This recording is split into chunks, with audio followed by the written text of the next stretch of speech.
Hello everyone, I am Fotis and I welcome you to TTT Markets.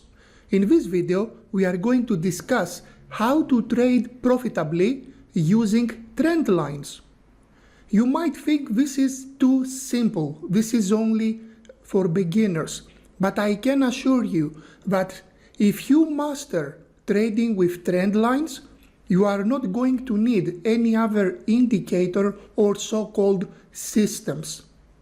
In your search for profits, in your search to improve your performance, you keep trying to optimize your strategy, your approach, your system. And in the process, you forget something extremely simple but powerful. If you master Trendlines, that's all you need. The mastery is in simple things, not using complicated algos or complicated trading systems that combine many different indicators. So without any other delay, let me show you how to become consistently profitable using Trendlines. And I'm going to open this chart. It's the Euro USD. As you can see here, I have two moving averages. I think it's the 200. Yes, it is the 200 EMA. The exponential moving average and the simple moving average, again 200 periods. So this is the chart. I just mentioned what are the moving averages. So we wish to start using trend lines. How do we draw the trend line? People will try to do this. They will choose the trend line and they will just try to include as many data points as possible. This is not the correct way. If you draw a trend line, you must start from the lowest point, and then what you do is you expand, and you do this until you find the first data point. So this is it. Even if you don't like it, because it does not include all the other data points, this is the correct way. If you wish to do this angle, you will choose again the trend line, you will go here, and that's it.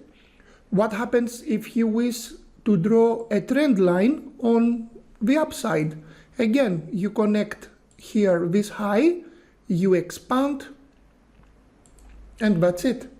You have to find a second point, the second highest point. So you connect 2 points, the highest ones. What you don't do is try to do this, to say just randomly, oh, I am going to include this point, not this one. No, you must include the highest points, the two highest points, or the two lowest points. If the angle changes, then use another trend line. Now, having said that, let me remove this, and I will show you now a professional approach. You don't start from the 4 hour. What you need to do is this. Go here, go to weekly, and sort out your chart so you can see the bigger picture. So this is the weekly range for Euro USD. This is from June 15, so you can see the beautiful range, all the highs and the lows in the Euro. So you know, the first thing you need to do is to know where to do business from, what are the highs and what are the lows of the range. But you will not find the range on smaller time frames. You start from weekly, and what you do is you include the horizontal trend line, not a trend line with a slope. You will have an horizontal line, and what I usually do, this is a significant high, this area. I might not use exactly a trend line. What I will do is I will go over here. Let me find, I think it's over here. Yes. To brushes, I go to shapes, rectangle, and I will do this. I will choose the highest point, because remember, support or resistance is not just a single point, it is a range. So this range for me, let me do this so I can expand, is the resistance area. So where am I doing business in the Euro? What is the high of the range? it's this one right here. It's between 122, 122.50. That's my range. If you want, you can also connect this high. So I choose the wick of a candle. This is what I'm doing here. I'm choosing the wick of a candle and I expand. I can expand all the way to the present time. It helps if I move the cursor right. So this is it. This is my resistance. This is the top of the range where I'm doing business. And I will do the same to the downside. Remember, this is the weekly. So what is the bottom of the range?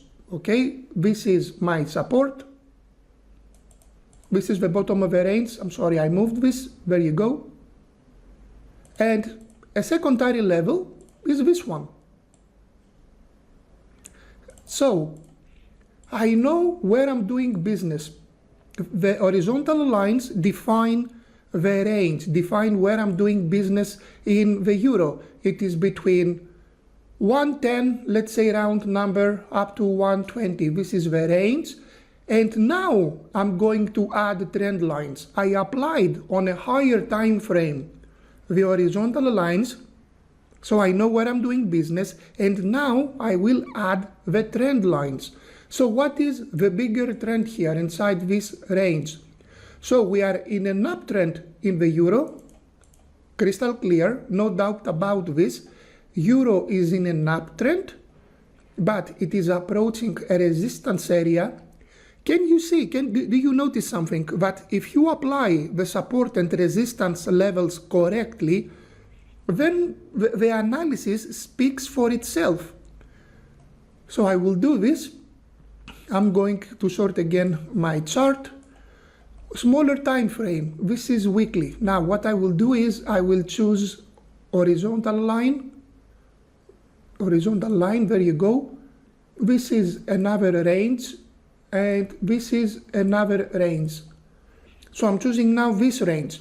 So this is the bigger range, but if I look closer, it is between 119.13, 119.20 down to 115. This is my range. And yes, if you wish, you can also add this one, 120 to 115. We are inside this range. So if I ask you now, where are you doing business? Where do you buy the euro? It's obvious, isn't it? This is on a longer time frame, 116.50, 70, the trend line.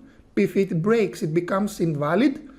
And in the upside, this is where we do business. This is where we sell. Now that I have done this, I move to a smaller time frame. I move to 1 day. And now I will start looking closer. I have already defined these levels. Oh, we also have a moving average confluence right there. So I will expect 115, 116 to be the minimum point on the downside. Otherwise, if this doesn't hold, euro is in trouble. It opens the road for a much lower valuation. What happens to the upside? In the upside, this is my range, but do we have any other trend lines? Do we see any other trend lines? Yes, now you can choose trend line. I choose this. Remember, 1 point. Do you see something magical here? 1, 2, 3. The euro stopped 120.50 right as we extended this trend line. And let me do this also to the downside.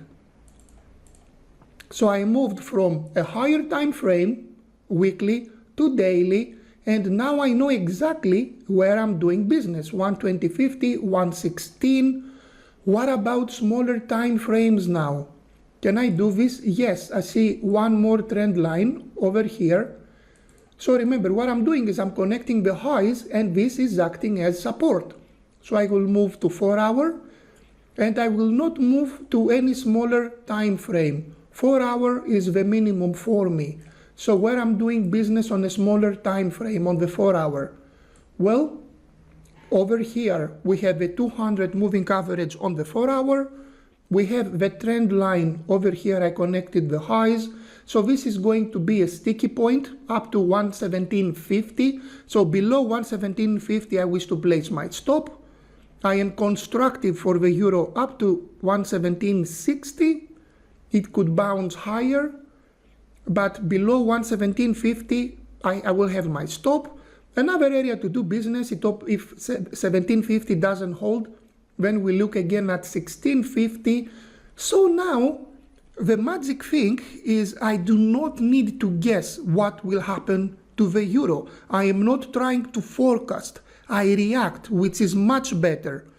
So next time the euro goes to any area that I have already defined, I know what I'm going to do. This is what I wanted to share with you today regarding the trend lines. And if you apply this correctly with proper risk management, you will see your performance improving dramatically. Thank you for watching. I am Fotis and hope to see you in more videos in TTT Markets.